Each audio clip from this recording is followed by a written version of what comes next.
નમસ્કાર દર્શક મિત્રો, આઈએસએપી સિંધુ હાર્દિક સ્વાગત છે। હું છું આપણી જાની મકવાના। તો કરતા પહેલા નજર કરીશું મુખ્ય સમાચાર પર। જંબુસરમાં પતિએ જ પત્નીની હત્યા કર્યા બાદ ઝેરી દવા ગટગટાવી લેતા વડોદરાની હોસ્પિટલમાં સારવાર દરમિયાન મોત। પોલીસે મોતનું કારણ શોધવા માટે બંને મૃતદેહોને પોસ્ટમોર્ટમ અર્થે ખસેડાયા। આમોદના દેનવા, વલીપોર અને માંગરોળ ગામમાં જર્જરિત નાળાના નિર્માણ કાર્ય માટે ખાતમુહૂર્ત વિધિ કરાઈ। ભરૂચ જિલ્લાના ઝઘડિયા નજીક નમાજી શ્રદ્ધાળુઓનો ટેમ્પો પલટી મારી જતા અનેક લોકો ઈજાગ્રસ્ત। વાગરાના અલાદરા ગામે ગેસનો સિલિન્ડર ફાટતા આગનું તાંડવ, 2 મકાનો આગની લપેટમાં। અંકલેશ્વરમાં કરોડોના વિદેશી દારૂના જથ્થાનો નાશ કરાયો। ચુસ્ત પોલીસ બંદોબસ્ત વચ્ચે દારૂનો નાશ કરાયો। ભરૂચના જાડેશ્વર ગામમાં ચૂંટાયેલા સરપંચ કબીર વસાવા સામે કરવામાં આવેલ પિટિશન રદ કરી તેઓને સરપંચ તરીકે યથાવત રાખવાનો હુકમ ન્યાયાલય કરતા સમર્થકો પુનઃ ઝૂમી ઉઠ્યા હતા। ભરૂચના જાડેશ્વર ગ્રામ પંચાયતની ચૂંટણી જૂન 2025માં યોજાઈ હતી, જેમાં રસાકસી ભર્યા જંગમાં કબીર વસાવા સરપંચ તરીકે વિજેતા થયા હતા। જોકે આ પરિણામથી નારાજ થઈ પરાજિત ઉમેદવાર રણજીત વસાવા ભરૂચ કોર્ટમાં સરપંચની ચૂંટણી રદ કરવાની માંગ સાથે પિટિશન કરી હતી, જેમાં સરપંચ પદના વિજેતા કબીર વસાવાએ તેઓના પ્રથમ લગ્ન હૈયાત હોવા છતાં છુપાવ્યા હોવાનો આક્ષેપ કરતો, જેમાં કોર્ટે બંને પક્ષોના મૌખિક તેમજ દસ્તાવેજી પુરાવો ધ્યાને લેવા સાથે દલીલોના આધારે રણજીત વસાવાની પિટિશન રદ કરી કબીર વસાવાને સરપંચ તરીકે યથાવત રાખવાનો હુકમ કરતા ખુશીનો માહોલ સમર્થકોમાં જોવા મળ્યો છે। નમસ્કાર। અસત્ય પર સત્યનો વિજય થયો છે। હારેલા ઉમેદવાર નિરર્થક ચૂંટણી રદ કરવાનો પ્રયાસ આજરોજ નિષ્ફળ થયો છે। નજીકના ભૂતકાળમાં થયેલા જાડેશ્વર ગ્રામ પંચાયતની સરપંચની ચૂંટણીમાં ઉમેદવારી કરી હતી। શ્રી રણજીત વસાવાએ મારા વિરુદ્ધ ઉમેદવારી કરી હતી। ચૂંટણીના પરિણામમાં મારો વિજય થયો હતો અને હું વિજેતા જાહેર થયો હતો। પરિણામે રણજીતભાઈ વસાવાએ ઇલેક્શન પિટિશન 1/25 દાખલ કરી હતી। પિટિશનમાં એવો આક્ષેપ થયો છે કે મારા પ્રથમ લગ્ન કાયદેસર રદ થયા ન હોવા છતાં મેં બીજા લગ્ન કર્યા છે અને તે હકીકતની ચૂંટણીના ફોર્મમાં નહીં દર્શાવથી છુપાવ્યું છે અને કડક પિટિશન આચરી છે તેવો આક્ષેપ થયો હતો અને જે કારણોસર ચૂંટણી રદ કરવાની લોકોની માંગ હતી। જે ઇલેક્શન પિટિશનમાં મારા તરફ હાજર એડવોકેટ શ્રી કિરણભાઈ ઠાકોરે દલીલ કરી હતી અને નામદાર કોર્ટે દલીલ ગ્રાહ્ય રાખી મારા તરફેણમાં ચુકાદો આપ્યો છે। અંકલેશ્વરના 6 પોલીસ સ્ટેશનના સ્ટાફ દ્વારા 7 મહિનામાં રૂપિયા 3,41 લાખ ઉપરાંતનો વિદેશી દારૂનો જથ્થો ઝડપી પાડવામાં આવ્યો હતો। 1.10 લાખથી વધુ દારૂ બિયરની બોટલો આજે રોડ ફેરવવામાં આવ્યો હતો। વિતેલા 7 મહિનામાં 6 પોલીસ સ્ટેશનોમાં પ્રોહિબિશનના કેસો હેઠળ 3,41,58,113નો દારૂનો જથ્થો પકડાયો હતો। કોર્ટમાંથી આ દારૂના જથ્થાના નાશની પરવાનગી મળતા આજે તેને નષ્ટ કરી દેવામાં આવ્યો હતો। અંકલેશ્વર જીઆઈડીસી સ્થિત યોગી એસ્ટેટમાં ડીવાયએસપી, પ્રાંત અધિકારી અને પોલીસ ઇન્સ્પેક્ટરો સહિત પોલીસ અધિકારીઓની હાજરીમાં 3,41 લાખ ઉપરાંતના વિદેશી દારૂના જથ્થા ઉપર રોડ ફેરવી નાશ કરવામાં આવ્યો હતો। અંકલેશ્વર શહેરના 4 પોલીસ મથક, શહેર એ ડિવિઝન, બી ડિવિઝન અને તાલુકા પોલીસ મથક, જીઆઈડીસી પોલીસ મથક હાંસોડ, પાનોલી ખાતે ગત 7 મહિના દરમિયાન 1.10 લાખથી વધુ દારૂની બોટલો ઝડપાઈ હતી, જે તમામ જથ્થો પોલીસ મથકના પીઆઈ, પીએસઆઈ સહિત સ્ટાફની હાજરીમાં રોડ ફેરવી તમામ જથ્થાનો નાશ કરવામાં આવ્યો હતો। ભરૂચ જિલ્લાના વાગરા તાલુકાના અલાદરા ગામમાં ગેસનો બોટલ ફાટતા આગ ભભૂકી ઉઠી હતી, જેમાં નટવરભાઈ સોમાભાઈના ઘરમાં ઘર માલિકના 2 માળના મકાનમાં ભયંકર આગનું તાંડવ સર્જાયું હતું।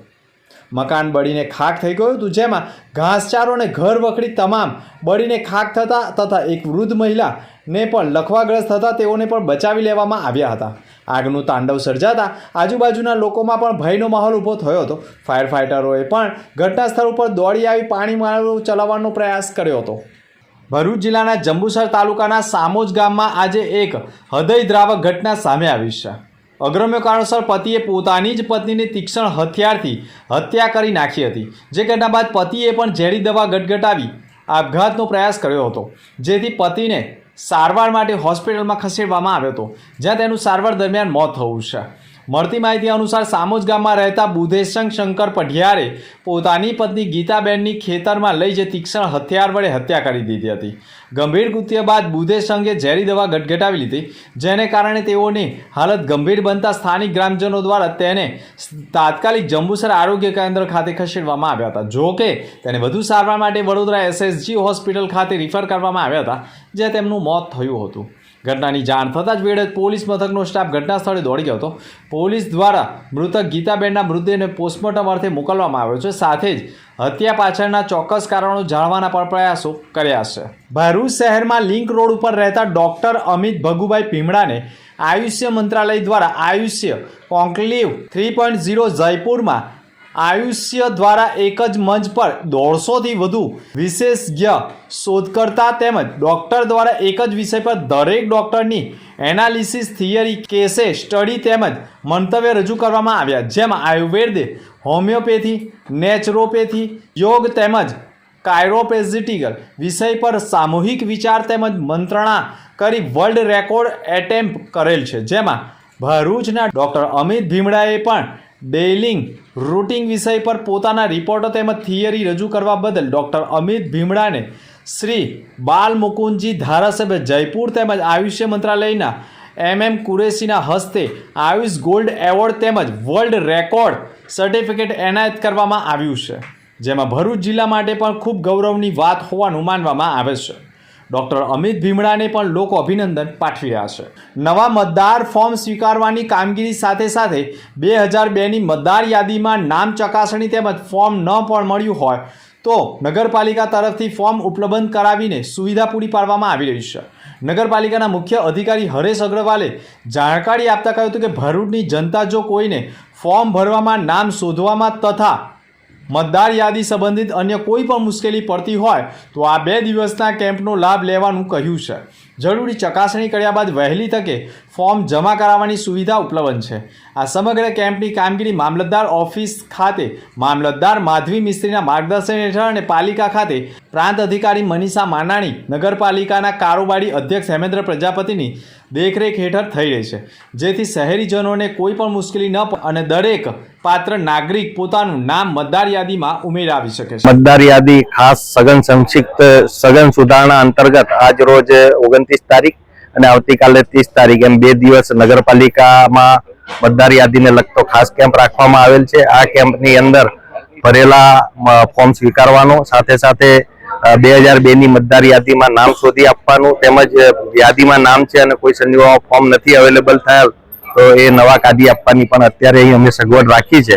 29 અને 30 તારીખ 2 દિવસ કેમ્પ ચાલવાનો છે. નગરજનોને અમે અપીલ કરીએ છીએ કે આ કેમ્પનો લાભ લે અને મતદાર યાદીની કામગીરીની અંદર સહકાર આપે એવી અપેક્ષા છે.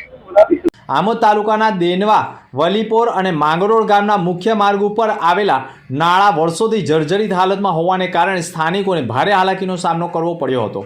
વારંવારની રજૂઆત બાદ સ્થાનિક ગ્રામજનો દ્વારા ગંભીર સમસ્યાની રજૂઆત ધારાસભ્યને કરવામાં આવી હતી. ગ્રામજનોની રજૂઆતને ગંભીરતાથી લઈ ધારાસભ્યએ પણ રાજ્ય સરકાર સમક્ષ મુદ્દાઓ ઉઠાવી અંદાજે 7 મીટર જેટલા પહોળા ડ્રેનેજ સ્લેબ તેમજ પાઇપલાઇનના નાળા તથા પુનઃનિર્માણ માટે મંજૂરી પ્રાપ્ત કરી હતી. આ કામ માટે મંજૂરી જરૂરી તબક્કાવાર આયોજન પૂર્ણ થયા બાદ આજે કોન્ટ્રાક્ટર દ્વારા કામગીરીનો પ્રારંભ કરવામાં આવ્યો છે. આ ધારાસભ્યએ આમોદ શહેર ભાજપ પ્રમુખ તથા વિવિધ હોદ્દેદારો પણ નિરીક્ષણમાં જોડાયા હતા. નિરીક્ષણ દરમિયાન ધારાસભ્યએ પણ કોન્ટ્રાક્ટરને ઉચ્ચ ગુણવત્તા સાથે ગતિથી અને સમયસર કામ પૂર્ણ કરવા માટેનું સૂચન કર્યું છે. અગમકી સમાચાર પર ફરી એક નજર. જંબુસરમાં પતિએ જ પત્નીની હત્યા કર્યા બાદ ઝેરી દવા ગટગટાવી લેતા વડોદરાની હોસ્પિટલમાં સારવાર દરમિયાન મોત. પોલીસે મોતનું કારણ શોધવા માટે બંને મૃતદેહોને પોસ્ટમોર્ટમ અર્થે ખસેડાયા. આમોદના દેનવા, વલીપોર અને માંગરોળ ગામમાં જર્જરિત નાળાના નિર્માણ કાર્ય માટે ખાતમુહૂર્ત વિધિ કરાઈ.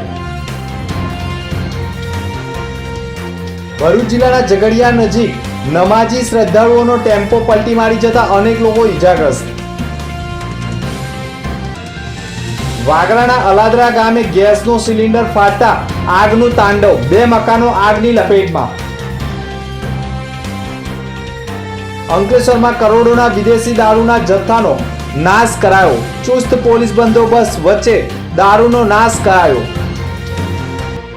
તો હતા સમાચાર. નવા સમાચાર સાથે ફરી મળીશું. નમસ્કાર.